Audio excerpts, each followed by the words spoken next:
avons le plaisir d'accueillir ce soir sur notre plateau Sadiq Chihab, porte-parole du RND, le Rassemblement National Démocratique. Bonsoir. Bonsoir. Alors nous allons parler, Monsieur Chihab, si vous le voulez bien, de cette grogne sociale qui s'est emparée de certaines villes du sud du pays et autres. Tout a commencé à Ouargla, puis à Sidi Bel Abbès, à L'Rouat et aujourd'hui encore à Djelfa. Suite au décès donc, du colonel Ahmed Ben Cherif, ils estiment que ne pas passer 40 jours, il était impossible de tenir un événement culturel. Est-ce que vous jugez cette protestation tout d'abord légitime? Non, pas du tout, pas du tout. Je pense d'abord, je dois signaler à vous, chers téléspectateurs, que Monsieur le secrétaire général Cheikh Ahmedou Yahya s'est déjà exprimé de la façon la plus claire et la plus responsable, sans détour ni hypocrisie. Je pense que l'utilisation de la force légitime revient à l'État. Elle a l'exclusivité d'utiliser la force et maintenir l'ordre public. Il est clair qu'aujourd'hui, certains partis, je ne dis pas partis avec partis IE, font de l'amalgame. Ils essaient de profiter des situations pour pouvoir se placer ou se replacer. À mon avis, je pense que les citoyens concernés doivent faire la part des choses entre ce qui est faisable, ce qui est de leur ressort, la revendication légitime, la manière de le faire, et entre ce qui n'est pas faisable. Ils ne peuvent en aucun cas se substituer à la force publique et utiliser la force en dehors de ce qui est permis par la loi.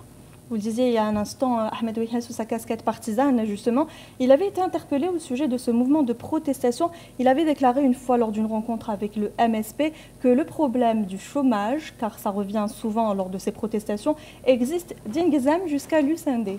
Est-ce que vous pensez qu'on peut vraiment comparer la situation économique ou financière ou encore du chômage et de ces problèmes-là sociaux de Ingizem à la capitale? Le secrétaire général du RND, notre secrétaire général, voulait faire comprendre à ces jeunes que les problèmes sont vécus de la même manière. Pas peut-être de la même intensité, mais il est clair que ce n'est pas le meilleur moyen de revendiquer. C'est pour cela que j'ai dit qu'il faut faire la part des choses. Revendiquer un droit et s'opposer à un droit privé d'autres citoyens d'un autre droit. Ce n'est pas la meilleure manière.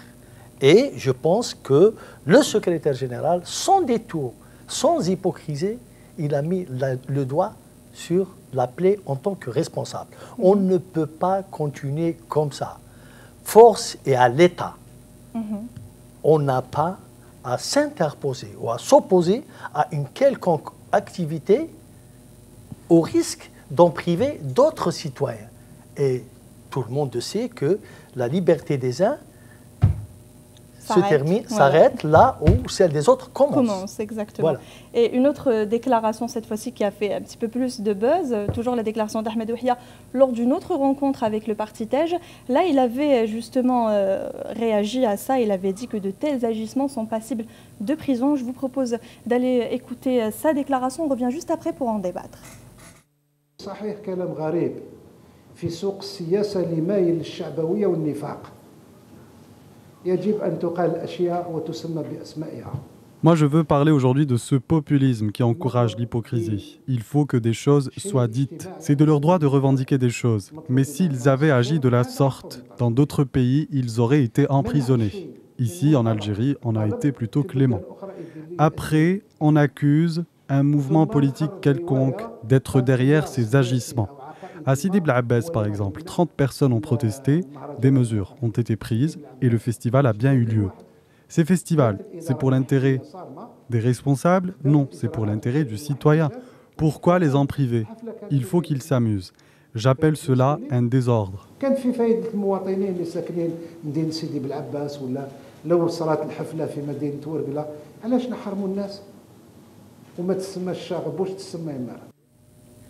Cette fois-ci, Monsieur Chihab, la pilule a du mal à passer du côté de l'opinion publique. Certains trouvent ça normal, d'autres sont outrés d'une telle déclaration. Quel est votre commentaire? Est-ce que c'est réellement passible de prison? Vous parlez de quelle opinion publique, madame? L'opinion publique est divisée. Certains, c'est-à-dire qu'on parle des Voilà. Algériens de manière Voilà. générale. Certains Non. sont d'accord avec les déclarations Voilà, d'Ahmed tout à Ouria. fait. Ils trouvent que c'est normal, qu'il n'est pas normal de priver des gens de festivals, de musique, de s'amuser. D'autres, en revanche, trouvent que c'est exagéré. Dire que c'est des gens qui protestent pour avoir, c'est-à-dire de l'attention, en quelque sorte, ils trouvent ça, c'est-à-dire aberrant. L'intention de l'État y est accordée. Peut-être que c'est vrai, lorsqu'on évalue les situations, on peut à la limite dire que certaines régions ont connu un retard dans le développement. D'autres ont mieux Certaines encore avancé. wilayas du Sud particulièrement. Oui, tout à fait. Mais ces gens-là ne disent pas que le Sud bénéficiait d'un programme spécial, d'un fonds spécial, au même titre que les hauts plateaux. Aujourd'hui, les Algériens commencent à se comporter de la sorte. Il y en aura partout des protestations. Et quelle est la place de l'État dans cette histoire-là? Notre secrétaire général est un homme qui a la culture de l'État. Et lorsque l'État est malmené, c'est l'Algérie qui est malmenée. Il faut que l'État garde ses prérogatives. Si le peuple algérien ne veut pas revenir au chaos que nous avons connu dans les années 90, lorsqu'il y a eu l'affaiblissement de l'État, qu'est-ce qui s'est produit? Et quel est le prix que nous avons payé? Et c'est pour cela qu'aujourd'hui, l'État doit garder ses fonctions régaliennes et l'utilisation de la force publique légitime et des prérogatives de l'État. Donc, sans détour, je pense qu'aujourd'hui, le secrétaire général, notre secrétaire général, est connu pour sa franchise, pour son sérieux. Il ne badine pas lorsque les affaires de l'État sont mises en cause. C'est-à-dire, pour clore ce sujet, est-ce qu'en conclusion, vous êtes en train de dire que si on laisse faire, on a un retour en arrière qui est inévitable? Tout à fait, tout à fait. Et je pense que ceux qui ont été derrière ces actions, aujourd'hui, ont compris l'erreur qu'ils ont faite. Et il y a effectivement un retour. Il reste quelques, bien sûr, éléments un peu allumés qu'on peut manipuler ou qu'on peut le faire croire que le 40e jour de Ben Cherif Allah yarhamou, un moujahid, un glorieux combattant au demeurant, vous trouvez que ce n'est pas normal, ce n'est qu'un prétexte. Mais aujourd'hui, force est à l'État. L'État doit reprendre ses prérogatives régaliennes. Très bien. Monsieur Chihab, on va parler politique pour changer un petit peu. Et nous connaissons donc la position du RND concernant les élections présidentielles qui arrivent. Donc le RND, pour l'heure, sa position est claire. Il appelle le président Bouteflika à briguer un 5e mandat. Est-ce que vous pensez qu'il n'y a pas d'autres alternatives pour le maintien de la paix et de la stabilité en Algérie? Pour notre part, non. Pour notre part, non. Nous nous sommes exprimés clairement.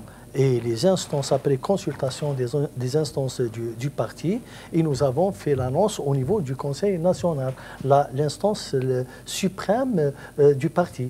Et par conséquent, si nous avons vu qu'il y a une autre alternative, on l'aurait pris en toute responsabilité. Nous avons maintenu notre position qui est connue depuis 1999 jusqu'à maintenant, parce que nous sommes conscients que la présence du président de la République à la tête de l'État peut encore ramener et renforcer tout ce que nous avons réalisé pendant 20 ans. D'accord. Et jusqu'à présent, donc vous le savez, c'est un secret pour personne, le président Abdelaziz Bouteflika n'a dit ni oui ni non. Pour le moment, on ne sait pas s'il va briguer un 5e mandat, s'il va se présenter à la prochaine élection présidentielle. S'il dit non, s'il refuse de se représenter, est-ce que le RND a un plan B? Est-ce que vous avez un candidat qui est prêt à se présenter? Et vous croyez que si on avait un plan B, on va ici le divulguer dans une chaîne de télévision? Et pourquoi pas? Je pense que cette éventualité est exclue pour notre part.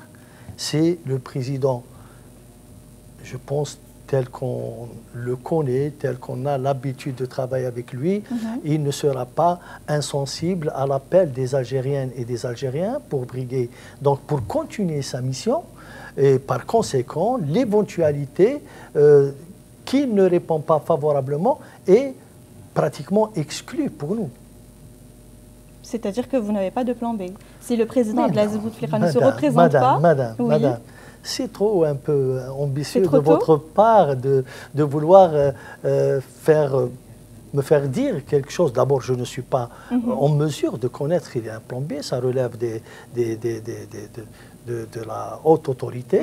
Ensuite, moi, je suis venu m'exprimer sur un engagement, l'engagement de notre parti en faveur de la continuité du président à la tête de l'État algérien. Et par conséquent, nous espérons que notre appel soit entendu par le président de la République. Je rappelle qu'Ahmed Ouihia avait précisé, souligné et persisté. Il signe, ce n'est pas du forcing que vous faites au président de la République. Hein. Non, je pense que le secrétaire général, notre secrétaire général, avait dit clairement que, connaissant le Moudjahed Abdelaziz Bouteflika, ce n'est pas quelqu'un qui cède à la pression. Et par conséquent, il cède à une seule chose, à l'appel de la nation, à l'appel de la patrie, du pays. Comme il l'a fait à l'âge de 17 ans, il le fera aujourd'hui à cet âge. On va parler d'autres initiatives, on va parler de transition politique, de consensus national. Qu'avez-vous retenu de toutes ces initiatives proposées par les partis de l'opposition ?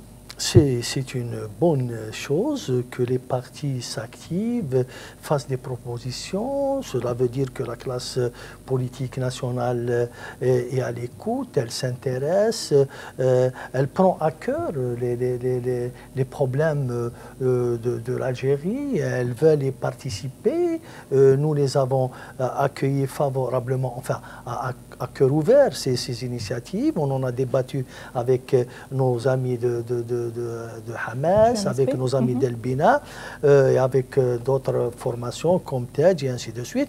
Et on a retenu ce qu'on devait retenir ensemble, et on a rejeté ce que nous pensons qu'il ne peut pas faire l'objet de discussions ou de divergences. Et pour le moment, l'ambiance est au beau fixe entre vous et le FLN. Est-ce que vous pensez que si... Encore une fois, je suis obligée de le dire, si le président refuse de se représenter, est-ce que vous pensez que vous allez entrer dans une zone de conflit au sujet des présidentielles avec le FLN, comme c'est déjà produit? Non, c'est une éventualité qu'il faut exclure de ceux, ou du moins de ceux qui le pensent. Je pense que le FLN et le RND... Personne ne le pense, on le suppose. Hein. Ça reste toujours une supposition. Non, ceux qui le souhaitent. Ah. Ce n'est pas notre cas, nous on n'a rien dit, on soutient personne. Donc, vous rapportez bien sûr. C'est clair, c'est notre travail. C'est clair, bien sûr. Donc, je vous ai dit que le FLN et le RND, il y a beaucoup de dénominateurs communs et on a toujours avancé la main dans la main pour le bien, la stabilité de l'Algérie, pour son développement, pour. Donc le FLN est un allié. Est un allié stratégique même, et notre secrétaire général a bien dit assez souvent que le FLN reste, quoi qu'on dise, reste un allié stratégique. Très bien. Et la rencontre justement du FLN et du RND pour parler des prochaines présidentielles s'est déroulée au palais du gouvernement. Et avec d'autres partis, cela s'est déroulé au siège du RND. C'est-à-dire qu'on rappelle toujours que quand les partis se rencontrent, Ahmed Ouihia les rencontre sous sa casquette de parti politique en tant que secrétaire général du RND. Est-ce que c'était un message à l'opposition? C'était un message indirect? Qu'est-ce qu'on doit comprendre exactement? Il n'y a rien à comprendre. Je vous renvoie, et je renvoie vos chers téléspectateurs à la déclaration du Premier ministre et au communiqué de la chefferie, de la primature plutôt, qui dit que le secrétaire général du FLN a été reçu par Ahmed Ouihia, Premier ministre. Il a été reçu en tant que chef de parti de la majorité présidentielle. Ils se sont échangés sur un certain nombre de sujets d'ordre politique, économique, social.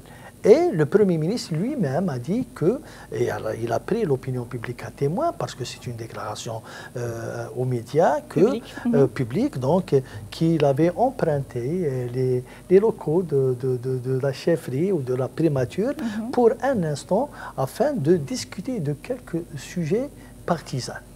Je pense que la meilleure réponse vient du Premier ministre qui a clarifié, qui a tenu à clarifier que ça n'a rien à voir ni de message, ni une volonté quelconque de l'utilisation des moyens du gouvernement au profit des partis de la... Nous n'avons pas dit ça, moi je parlais de message indirect.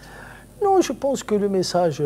Pour notre part, il n'y a pas de message précis, mais ceux qui veulent bien y voir un message, et donc je les invite à faire la lecture qu'ils veulent. D'accord, merci beaucoup Monsieur Chihab de nous avoir accordé de votre temps. Merci d'avoir été l'invité du 19h Info et merci d'avoir répondu à nos questions. Merci de m'avoir invité. Je rappelle que vous êtes le porte-parole du RND.